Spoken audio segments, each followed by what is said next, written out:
Halo semua, ini aku. Selamat datang di Dongeng Film.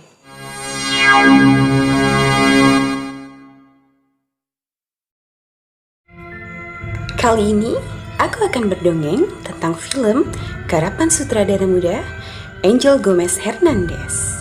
Film ini berjudul Don't Listen.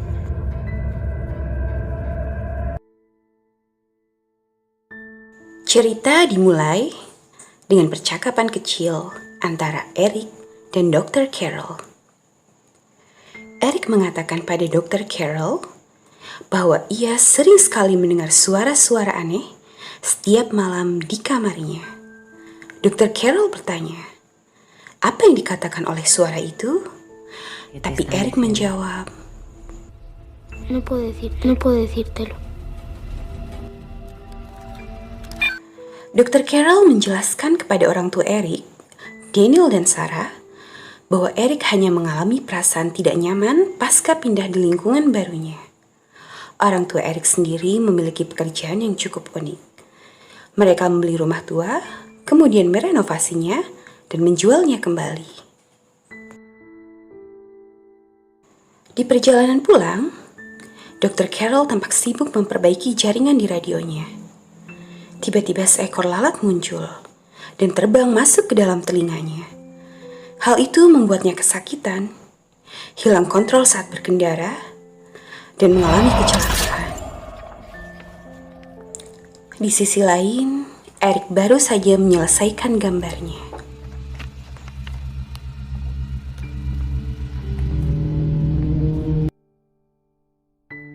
Sesaat kemudian, lalat tadi keluar lagi dari dalam telinga Dr. Carroll.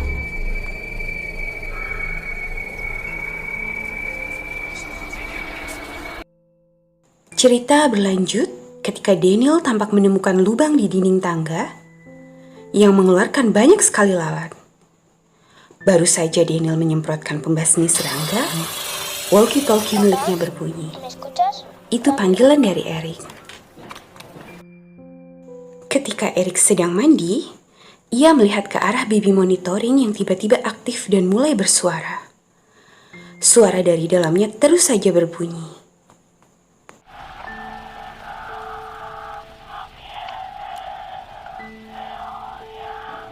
Sesaat kemudian, ibunya datang. Eric menanyakan pada ibunya, apa benar ayahnya membencinya? Dan ibunya berkata, itu semua tidak benar. Di kamar, Daniel tampak asik menonton televisi. Di dalamnya sedang diputar wawancara seorang penulis bernama German Domingo yang akan merilis buku barunya berjudul Suara dari Akhirat. Sarah kemudian duduk di samping Daniel dan menanyakan apakah Daniel pernah memarahi Eric. Daniel menjawab, dia tidak pernah memarahi Eric sama sekali. Di sisi lain, Eric tampak kaget melihat mainannya tiba-tiba menyala sendiri.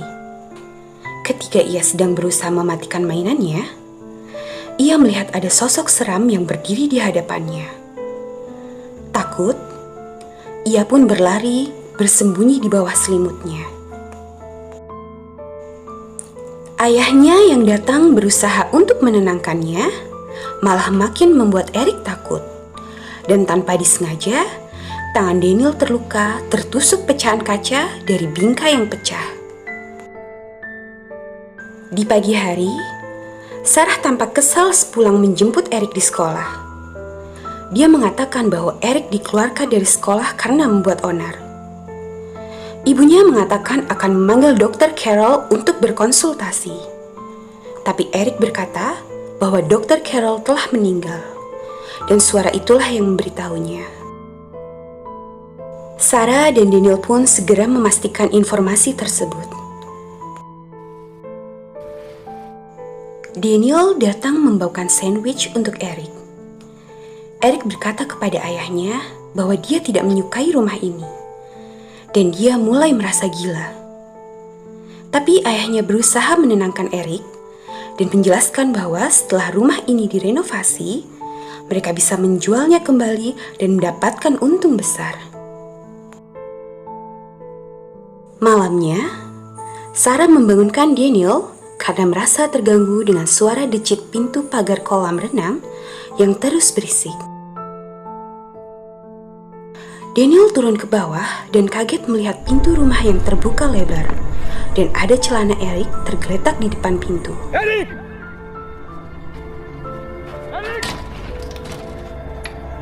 Eric! Daniel berteriak memanggil nama Eric. Ia pun berlari menuju kolam renang dan tampak mayat Eric mengambang di sana. Eric!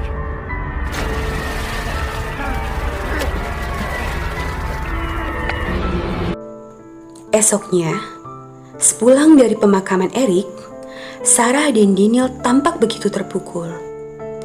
Sarah memutuskan untuk tinggal di rumah orang tuanya untuk sementara waktu. Sedangkan Daniel tetap tinggal karena harus segera menyelesaikan renovasi rumah. Malamnya, Daniel duduk sambil memandangi video. Itu adalah video saat Eric dan kedua orang tuanya pertama kali menempati rumah ini. Sesaat kemudian, Daniel membuka ponselnya dan mengirimi Sarah pesan suara. Itu adalah sebuah pesan permintaan maaf. Daniel kemudian mematikan televisinya. Namun, tiba-tiba TV itu kembali menyala.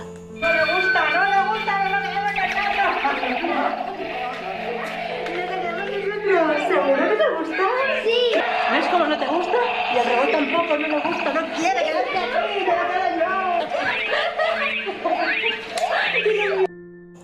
Cerita kembali dibuka pada pagi hari di kamar Eric. Daniel terbangun karena panggilan telepon dari Sarah.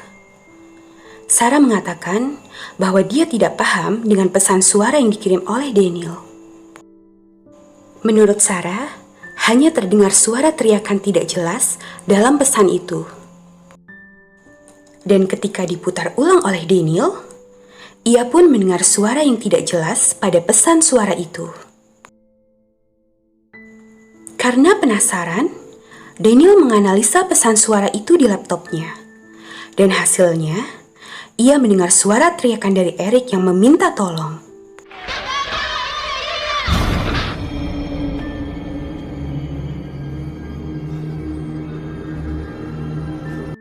Esoknya, Daniel datang di acara launching buku milik Jerman Domingo.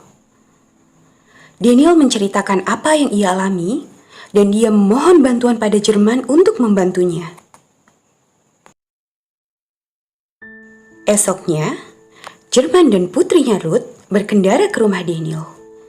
Di jalan, Jerman melihat cross line bertuliskan dilarang melintas, dan itu membuatnya agak bingung.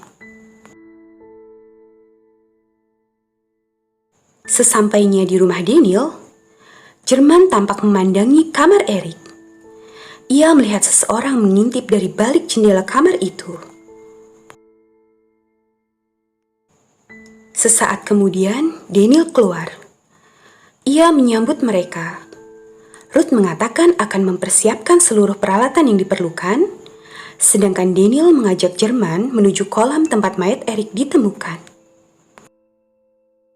Saat Ruth sedang memasang kamera di kamar Eric, sensor inframerah menangkap sosok lain yang berdiri di belakang Ruth. Kemudian, sosok itu kembali menghilang. Investigasi pun akhirnya dimulai.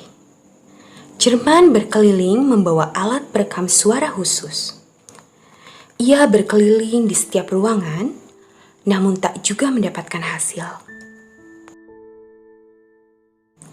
Ruth mengganti model tampilan menjadi inframerah, dan Ruth melihat sosok yang duduk di kasur kamar Eric.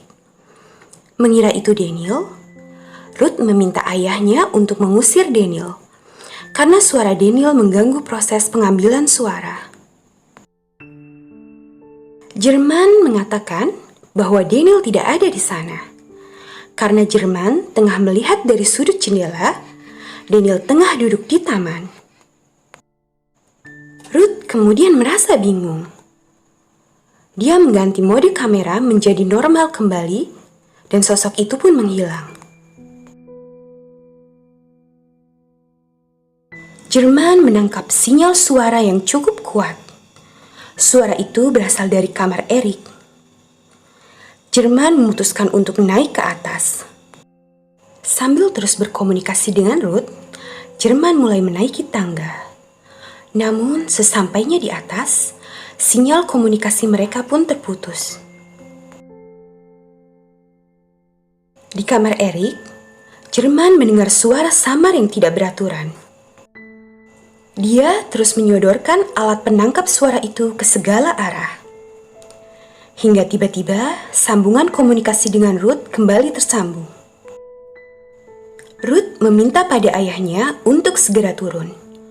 Jerman bertanya pada Ruth ada apa. Ruth berkata, Lo tienes justo delante.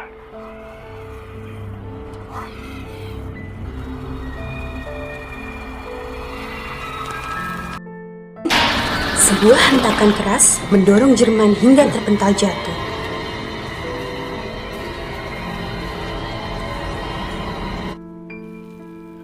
Ojalá tuviese respuesta para esa pregunta, Daniel. Jerman terbangun.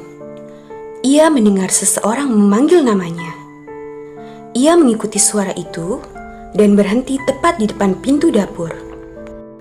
Suasana dalam dapur tiba-tiba berubah. Seorang wanita muda tampak berdiri tenang menghampiri Jerman. Itu adalah Sofia, istri Jerman. Ia telah lama meninggal. Entah bagaimana, setiap ucapan Sofia tampak menghipnotis Jerman. Ia meminta Jerman untuk ikut bersamanya. Dan ia mulai menyayat lengan Jerman. Meski sebenarnya Jerman menolak, tapi tubuhnya kaku, tak mampu bergerak.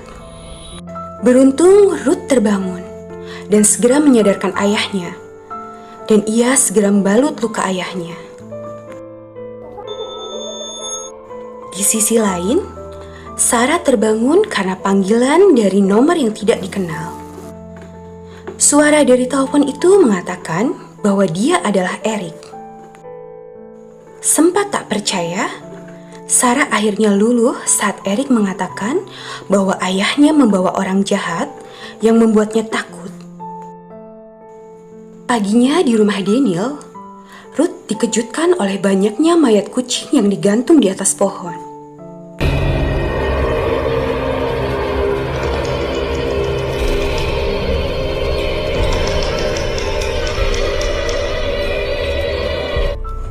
Daniel dan Jerman pun bergegas mengubur mayat-mayat kucing itu.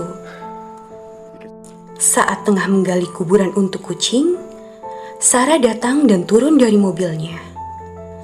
Ia menanyakan siapa Jerman dan melihat ke arah galian yang sudah dipenuhi oleh mayat kucing. Kemudian, tanpa banyak bicara, Sarah langsung meninggalkan mereka berdua. Sarah masuk ke kamar Erik. Dia berusaha mencari Erik di bawah kasur sesuai dengan apa yang dikatakan Erik semalam. Tapi Erik tidak ada di sana. Sarah malah melihat sepasang kaki berdiri di seberang kasur. Saat Sarah mencoba bangun untuk memastikannya, sosok itu menghilang. Tapi saat Sarah kembali menunduk, sepasang kaki itu kembali terlihat. Kaki itu mulai menaiki kasur Erik. Tapi saat Sarah kembali bangun, sosok itu tidak ada di atas kasur. Saat Sarah ingin kembali menunduk, ia dikejutkan dengan loncatan kaki anak-anak di hadapannya. Sarah bergeser mundur karena ketakutan. Tanpa sengaja, tangannya menyentuh sepasang kaki yang mengerikan itu.